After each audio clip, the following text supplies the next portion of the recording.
pendidikan, zaman dulu orang lebih sering belajar menggunakan buku ketimbang menggunakan internet karena zaman dahulu masih bingung bagaimana cara penggunaan internet. Sementara sekarang orang menggunakan internet untuk belajar dan menggunakan media elektronik seperti handphone, laptop, dan lain-lain karena dengan media internet, materi dan wawasan yang ada di dalamnya lebih lengkap dan lebih efektif dalam penggunaannya. Perubahan sosial budaya dalam cara berkumpul. Pada zaman dahulu, ketika sedang berkumpul, orang lebih mengutamakan bersalaman, sapa, dan memang budaya Indonesia dari dulu mengajarkan kita untuk mengutamakan salam dan sapa, dan lebih banyak meluangkan waktu untuk mengobrol dengan teman-teman. Sementara sekarang orang-orang menghabiskan waktu bersama dengan fokus pada gadget masing-masing tanpa memperhatikan orang sekitar.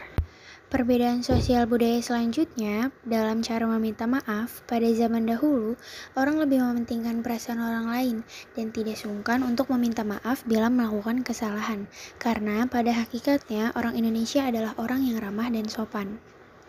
Sementara pada saat sekarang, semenjak ada kata baper atau bau perasaan, orang-orang lebih tidak memperdulikan perasaan orang lain dan berlindung dari kesalahan yang menggunakan kata baper atau sama sekali tidak meminta maaf kepada orang tersebut. Perubahan sosial budaya dalam mengambil dan transfer uang. Dulu, karena belum tersedianya layanan online untuk mentransfer uang dan mengambil uang, orang-orang mengambil uang melalui mesin ATM. Sementara pada saat sekarang, lebih dipermudah untuk mengambil uang dan mentransfer uang karena sudah banyak tersedia layanan online untuk membayar lewat aplikasi seperti Dana, OVO, GoPay, dan M-Banking. Perbedaan sosial budaya selanjutnya dalam pemesanan makanan. Dulu, karena keterbatasan internet dan ketidaktahuan menggunakan internet, orang memesan makanan dengan cara biasa, yaitu menulis menu yang mereka ingin pesan, serta membeli makanan secara langsung ke tempatnya. Sementara pada saat ini, dengan didukung oleh adanya aplikasi online, orang-orang membeli dan memesan makanan menggunakan aplikasi seperti GrabFood, GoFood, sehingga mereka dengan mudah dan kapan saja dapat memesan makanan tanpa harus datang ke tempatnya, kapanpun dan dimanapun. Perbedaan sosial budaya yang lain dalam mencari berita, kalau pada zaman dahulu, orang lebih cenderung mencari berita lewat media cetak seperti koran dan majalah karena pada zaman dahulu penggunaan media elektronik masih jarang digunakan dan orang-orang masih belum mengerti cara penggunaannya atau biasa disebut gaptek. Sementara pada masa sekarang sebaliknya, karena zaman sekarang internet sudah berkembang dengan pesat, orang-orang pun semakin gampang dan mudah mencari berita lewat internet dan otomatis orang menggunakan gadget mereka untuk mencari berita.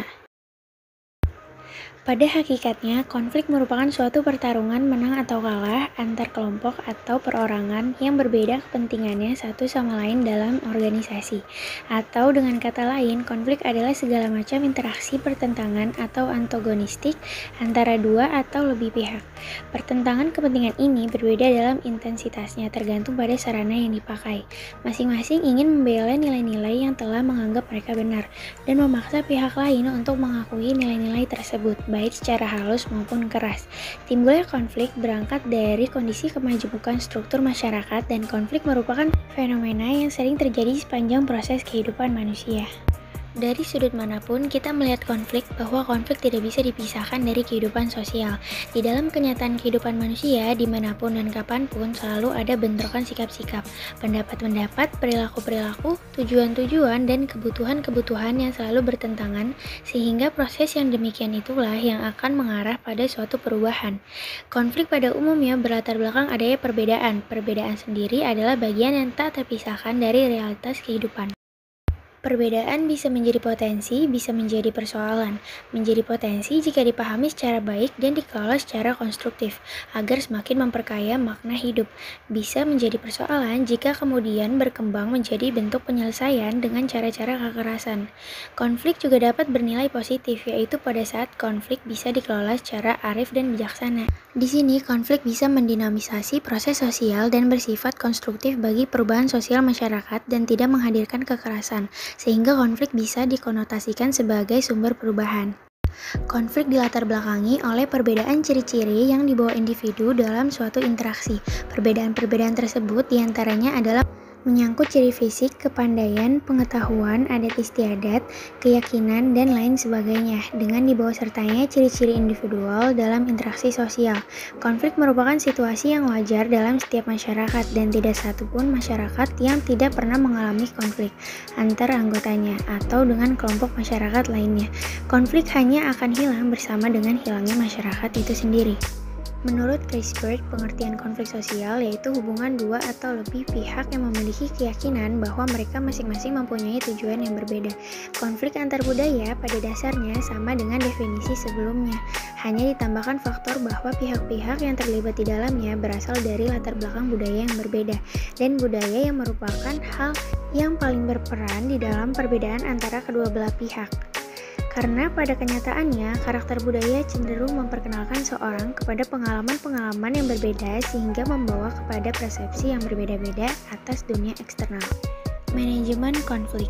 Ada beberapa bentuk dan proses penyelesaian konflik, yaitu menghindari atau avoidance, pemecahan masalah secara informal atau informal problem solving, bernegosiasi atau negotiation, munculnya pihak ketiga yang mengadakan mediasi atau mediation, kemunculan pihak lain yang memberikan bentuk penyelesaian atau executive dispute resolution approach, pihak yang bertikai mencari pihak ketiga yang dipandang netral atau arbitration, intervensi pihak berwenang dalam memberi kepastian hukum atau judicial approach, dan penanganan oleh pihak yang memiliki kekuatan legal atau extra legal approach.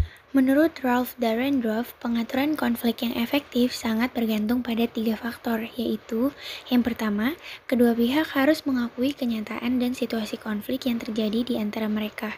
Yang kedua, kepentingan-kepentingan yang diperjuangkan harus terorganisasi secara rapi, tidak tercerai-berai, dan terkotak-kotak, sehingga masing-masing pihak memahami dengan jelas lingkup tuntutan pihak lain. Yang ketiga, kedua pihak menyepakati aturan main yang menjadi landasan dan pegangan dalam hubungan dan interaksi di antara mereka. Selanjutnya, Dahrendorf juga menyebutkan 3 bentuk pengaturan konflik, yaitu yang pertama, konsiliasi.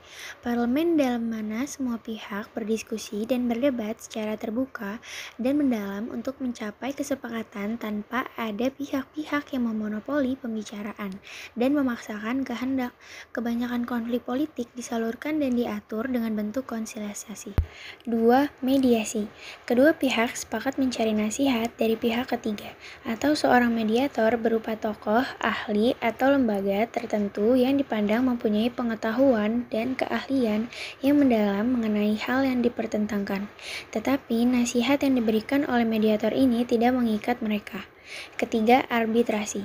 Kedua pihak sepakat untuk mendapatkan keputusan akhir atau yang bersifat legal sebagai jalan keluar konflik pada pihak ketiga sebagai arbitrator. Jadi, cara untuk menyelesaikan konflik sosial budaya adalah 1. Membiasakan diri untuk bersosialisasi kepada masyarakat. Yang kedua, tidak menghilangkan budaya lama dan tetap ingat kata presiden pertama kita yaitu Insinyur Soekarno yang berbunyi jas merah, yang artinya jangan sekali-sekali meninggalkan sejarah. Yang ketiga, ketika kita melakukan kesalahan kepada orang, berbicara langsung dan meminta maaf dengan orang yang terlibat menggunakan bahasa yang sopan dan menghormati orang tersebut. Yang keempat, lebih mengutamakan sopan santun yang memang ciri khas dari budaya zaman dahulu.